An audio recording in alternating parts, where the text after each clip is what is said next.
बांग्लादेश के विदेश मंत्रालय के राजनयिक मिशन की सुरक्षा संबंधी चिंताओं को लेकर भारतीय उच्चायुक्त प्रणय वर्मा को तलब किया गया।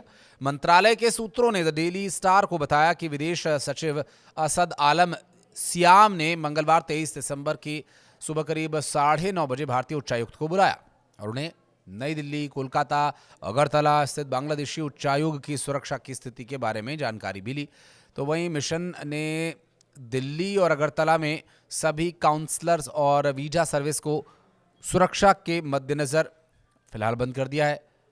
वेस्ट बंगाल के कोलकाता में भी ये सर्विस अभी बंद है। वीजा के लिए आवेदन केंद्र को विरोध प्रदर्शन के चलते बंद रखने का फैसला किया गया है। तो वहीं देश की राजधानी नई दिल्ली में बांग्लादेशी उच्चायोग के बाहर लगातार विरोध प्रदर्शन जारी है। प्रदर्शन में बांग्लादेश में अल्पसंख्यक समुदाय के साथ हो रहे अत्याचार के खिलाफ लगातार आवाज बुलंद की जा रही है। आपको बता दें कि इस प्रदर्शन में मेमन हिंदू युवक दीपू चंद्र दास की हत्या के विरोध में भी बांग्लादेश उच्चायोग के बाहर नारे लगाए गए। आपको याद होगा कि दीपू की किस तरह से पीट कर हत्या कर उसे चौराहे पर टांग कर जला दिया गया था और बांग्लादेश की सरकार के संरक्षण में ये सब कुछ हुआ, ऐसा आरोप लगाया जा रहा है बार बार, क्योंकि हत्या से कुछ देर पहले दीपू पुलिस की हिरासत में और फिर पुलिस के द्वारा वो फिर भीड़ को सुपुर्द कर दिया गया और फिर भीड़ ने क्या किया ये पूरी दुनिया को पता है। बांग्लादेश के विदेश मंत्रालय ने बीते एक हफ्ते में दूसरी बार भारतीय उच्चायुक्त को तलब किया। उल्टा चोर कोतवाल को डांटे। भारत में बांग्लादेश उच्चायोग के बाहर नई दिल्ली में लगातार प्रदर्शन जारी है। विरोध में प्रदर्शन कर रहे लोग बांग्लादेश में हिंदू परिवारों को न्याय दिलाए जाने की मांग कर रहे हैं। प्रदर्शनकारियों का कहना यह है कि बांग्लादेश में हालात लगातार खराब हो रहे हैं। ढाका ट्रिब्यून में छपी एक रिपोर्ट को अगर आधार बनाया जाए तो उसके मुताबिक दीपू चंद्रदास नाम के एक शख्स की बांग्लादेश में हत्या कर दी गई और 27 साल का दीपू एक गारमेंट फैक्ट्री में फ्लोर मैनेजर के पद पर काम करता था। दीपू ने फैक्ट्री में प्रमोशन के लिए भी आवेदन दिया हुआ था और सीनियर मैनेजर साकिब महमूद के मुताबिक फैक्ट्री के कर्मचारियों ने दीपू पर भावनाओं को आहत करने का आरोप लगाया, जिसके बाद ये विवाद बढ़ता चला गया। दिसंबर 2025 को दीपू से जबरन इस्तीफा लेकर के फैक्ट्री से बाहर कर दिया गया और भीड़ के हवाले कर दिया गया। दीपू के बड़े भाई अप्पू को फोन आया कि दीपू को पुलिस स्टेशन ले जाया जा रहा है, लेकिन बाद में दीपू का शव जला हुआ मिला। इससे तो सब कुछ जाहिर है कि सरकार के संरक्षण में ही ये सब कुछ हो रहा है और सरकार की पूरी निगरानी यहाँ पर है। सरकार की पूरी छूट है उन्मादियों को, उपद्रवियों को, और पुलिस उन्हें संरक्षण दे रही है। बहरहाल बांग्लादेश के विदेश मामलों के सलाहकार एम तौहीद हुसैन ने रविवार को कहा कि भारत ने इस घटना को जरूरत से ज्यादा हल्का बनाकर पेश किया। अब सवाल ये उठ रहा है कि 25-30 लोगों का समूह इतना सुरक्षित कूटनीतिक क्षेत्र तक कैसे पहुंच गया। उनका कहना था कि सामान्य परिस्थितियों में ऐसा संभव नहीं होना चाहिए था जब तक कि उन्हें वहां तक पहुंचने की अनुमति नहीं दी गई हो। हुसैन ने यह भी कहा कि प्रदर्शन में सिर्फ हत्या के विरोध तक ही ये सीमित नहीं रहे, बल्कि अन्य बयान भी दिए गए। उन्होंने दावा किया कि बांग्लादेशी मीडिया में छपी खबरें भ्रामक नहीं थीं और काफ़ी हद तक सही थीं। प्रदर्शन कर रहे लोगों ने कहा कि दीपू निर्दोष था, उस पर झूठा आरोप लगाया गया था कि उसने कोई ईश निंदा की है। इसके बाद कट्टरपंथियों ने उसे बुरी तरह से पीटा, पेड़ से लटका दिया और फिर जिंदा जला दिया। हत्या सिर्फ एक इंसान की हत्या नहीं बल्कि पूरे अल्पसंख्यक समुदाय के लिए डर का संदेश है और यह घटना पूरे देश में बढ़ रही धार्मिक हिंसा की सच्चाई दिखाती है। उन्होंने कहा कि इतनी बड़ी घटना के बावजूद ना तो सरकार की ओर से कोई ठोस बयान आया और ना ही किसी बड़े नेता ने ही इसका कोई खुलकर विरोध किया हो या निंदा की हो। आरोप यह लगाया गया कि मीडिया ने भी इस मामले को उतनी जगह नहीं दी जितनी कि इसे मिलनी चाहिए थी और कहा यह जा रहा है कि मृतक दीपू चंद्र दास ने फेसबुक पर धार्मिक भावनाओं को ठेस पहुंचाने वाली कोई टिप्पणी की थी जो कि अब तक सामने नहीं आई है, लेकिन अब जांच में ऐसी किसी टिप्पणी के सबूत नहीं मिले हैं। एहतियात के तौर पर रैपिड एक्शन बटालियन के कंपनी कमांडर मोहम्मद शमसुज्जामान ने बांग्लादेशी अखबार द डेली स्टार को बताया कि ऐसा कोई सबूत नहीं मिला है जिससे ये कहा जा सके कि दास ने फेसबुक पर कुछ ऐसा लिखा था जिससे धार्मिक भावनाएं आहत हो सकती थीं। दीपू की हत्या के मामले में अब तक 12 लोगों को गिरफ्तार किया जा चुका है, लेकिन दीपू अकेला नहीं था। उससे पहले भी बहुत सारे दीपू और आगे भी बहुत सारे दीपू, और अब ऐसे कई मामले सामने आए हैं जहां पर बांग्लादेश में हिंदुओं के घरों को निशाना बनाया जा रहा है। ऐसे ही चट्टग्राम में 2 घरों को निशाना बनाया गया जहां पर घर को बंद करके सो रहे परिवार को आग के हवाले कर दिया गया। हालांकि किस्मत अच्छी थी कि वो जाग गया परिवार, लेकिन जब उन्होंने बाहर निकलने की कोशिश की तो घर के दरवाजे बंद मिले।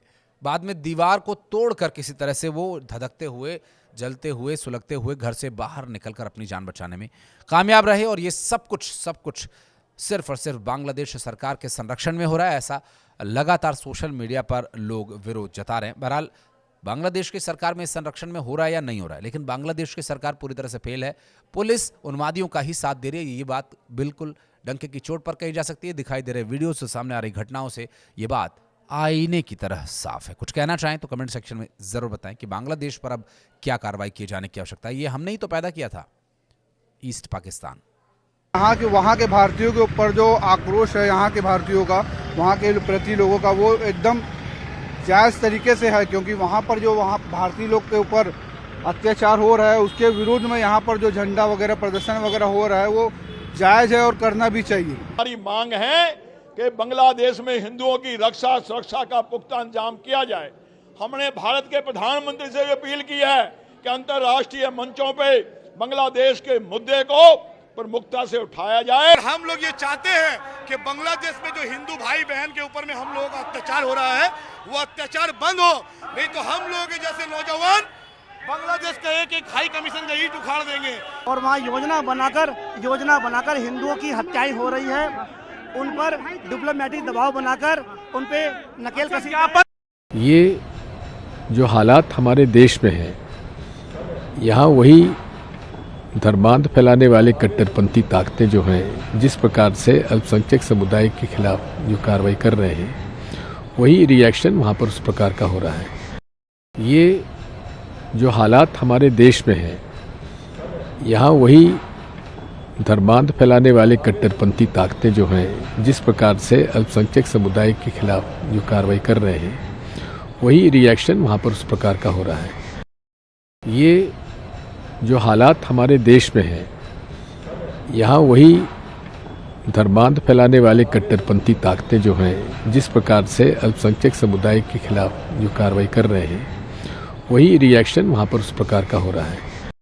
ये जो हालात हमारे देश में हैं, यहाँ वही धर्मांध फैलाने वाले कट्टरपंथी ताकतें जो हैं, जिस प्रकार से अल्पसंख्यक समुदाय के खिलाफ जो कार्रवाई कर रहे हैं, वही रिएक्शन वहाँ पर उस प्रकार का हो रहा है। देखिए, बहुत दुखद हो रहा है और गवर्नमेंट ऑफ इंडिया इसके अंदर एक्शन नहीं ले रही है। हमें सख्ती के साथ इसके अंदर एक्शन लेना चाहिए।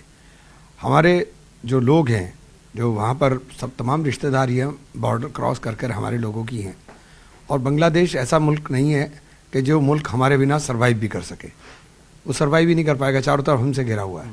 तो हमें सख्त एक्शन लेना चाहिए और उन लोगों की सुरक्षा के लिए केवल यहाँ पे आप प्रदर्शन दिल्ली में करने से क्या मतलब है? दिल्ली में प्रदर्शन या कलकत्ता में प्रदर्शन, इनके कोई मायने नहीं है।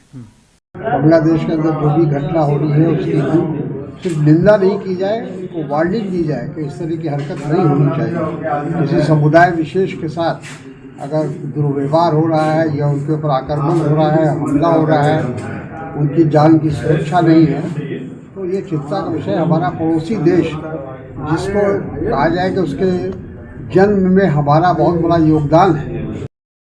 देखिए, दुर्भाग्यपूर्ण हुआ है और बांग्लादेश पाकिस्तान के रास्ते पर चला है। पूरा दुनिया हतप्रभ है